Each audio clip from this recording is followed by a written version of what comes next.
পর্ব ২। বরফ ঘষছি গালে আর আয়নায় ডান গালটা দেখতে লাগলাম। ৩টা লাল দাগ স্পষ্ট। কেমন লম্বা লম্বা আঙুল রে বাবা, যেমন লম্বা সাদিপ ভাই তেমন লম্বা তার আঙুলগুলো। একরাশ বিরক্তি নিয়ে এসব বরফ লাগানো অফ করে দিয়ে বিছানায় শটান হয়ে শুয়ে পড়লাম। ফোন হাতে নিয়ে ফেসবুকে লগ ইন করলাম। উদ্দেশ্য কিছু সুন্দর গল্প পড়া। যেই একটা ভালো গল্প পেয়ে পড়া শুরু করলাম, এমন সময় মেসেঞ্জারে টুং করে মেসেজ আসলো, এই পুস্কি মেয়ে, পড়া না পড়ে এখন এফবিতে কি করিস? ছেলেদের সাথে লাইন মারার টাইম না এখন, পড়া সব কমপ্লিট করে রাখ, নাইলে কালকে বাম গালটাতে 5 আঙুলের ছাপ বসে যাবে। বাই দ্য ওয়ে, গালে বরফ লাগিয়েছিস? মেসেজ পড়ে আমি শোয়া থেকে বসে গেলাম। সাদিপ ভাইয়ার মেসেজ। হায় আল্লাহ, কি ভাষার শ্রী! আমি কখন আবার ছেলের সাথে কথা বললাম? আর লাইন মারারই বা কি? কত ছেলে আগে পিছে ঘুরে কখনো তো চোখ তুলে তাকালামও না। আর এই লোকটা কি না, ও বাবা, আবার বরফ লাগালাম নাকি জিজ্ঞেসও করলো। হ্যাঁ, কত দরদ! মারার সময় দরদ কই ছিল? না, এই বিষয়ে আর ভাবা যাবে না। জঘন্য লোক। রিপ্লাইয়ে একটা সেন্টি ইমোজি দিয়ে ফেসবুক থেকে লগ আউট করে পড়া শুরু করে দিলাম। পড়তে পড়তে কখন 10টা বেজে গেল হুঁশ ছিল না। যাক, অনেকক্ষণ পড়লাম।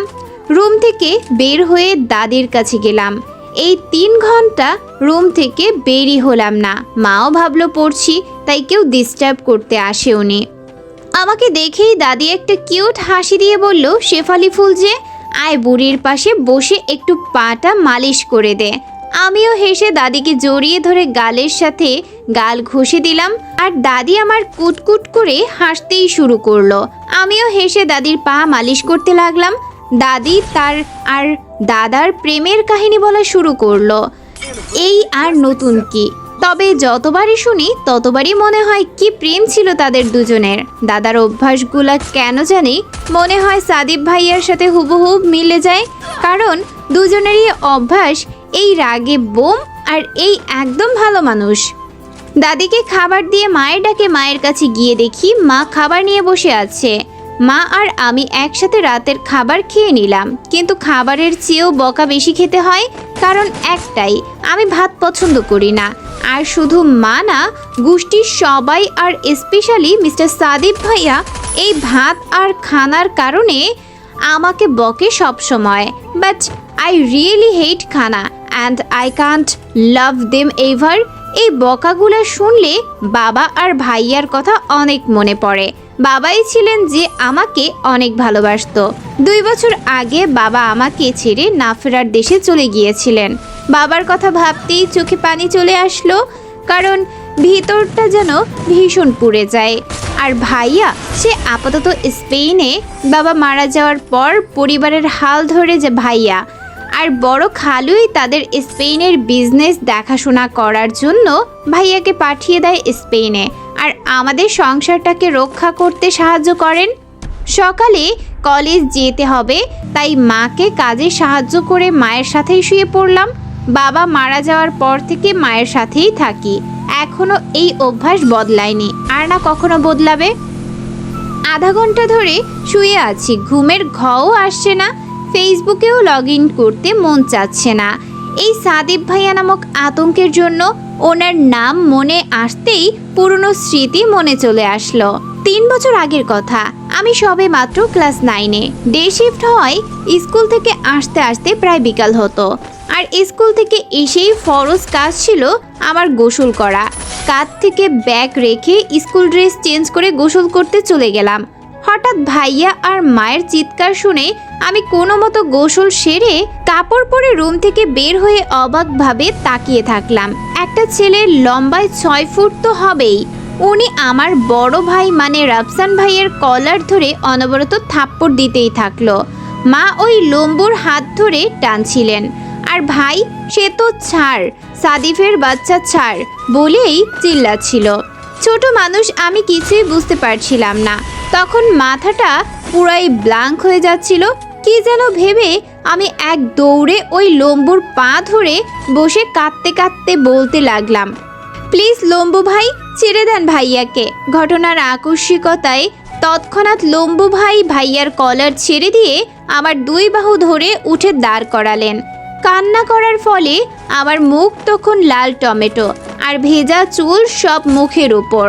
উনি আস্তে করে মুখের ওপরের চুলগুলো সরিয়ে দিলেন আর নিচের ঠোঁট চেপে হাসি দিলেন। চুল সরানোর পর আমি মাথা বেশ উঁচু করে উপরে লম্বু ভাইয়াটাকে দেখলাম। উফ, কি যে সুন্দর সেই হাসি।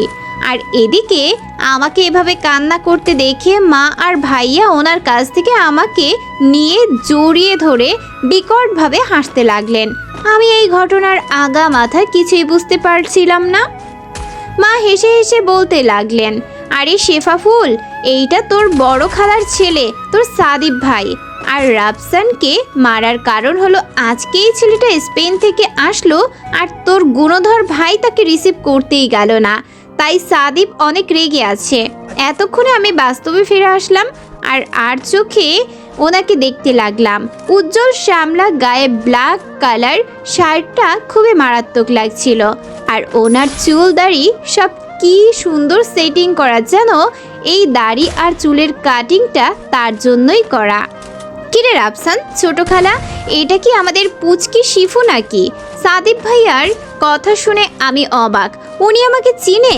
আবার মনে মনে ভাবলাম চিনবে না কেন, উনি আমাকে সেই ছোট থেকেই চিনে। মায়ের মুখ থেকে সম্পূর্ণ ঘটনা শুনে বুঝলাম আমি ছোট থাকতেই উনি স্পেনে পাড়ি জমান ওনার বাবার সাথে, আর ছোট থেকে ওখানেই বড় হলেন। এখন গ্র্যাজুয়েশন শেষ করে ফিরলেন। উনি স্পেনে পাড়ি জমানোর সময় আমার বুদ্ধিও হয়নি, কারণ বুদ্ধি হলে নিশ্চয়ই ওনাকে আমি মনে রাখতাম। সেদিন উনি আমাকে যতক্ষণ দেখেছিলেন ততক্ষণ পুচকি টমেটো বলে খ্যাপাচ্ছিলেন আর হো হো করে হাসছিলেন। লজ্জায় আমি তখন কিছুই ভাবতে পারছিলাম না, নিচের দিকে তাকিয়ে বসেছিলাম। সেই দিনই মনে হয় আমার সাথে ওনার একমাত্র ভালো ব্যবহারের দিন ছিল, কারণ এরপর থেকেই ওনার তুই তোকারি আর আমাকে ইনসাল্ট করা ওনার রুটিনে যুক্ত করে নিলেন।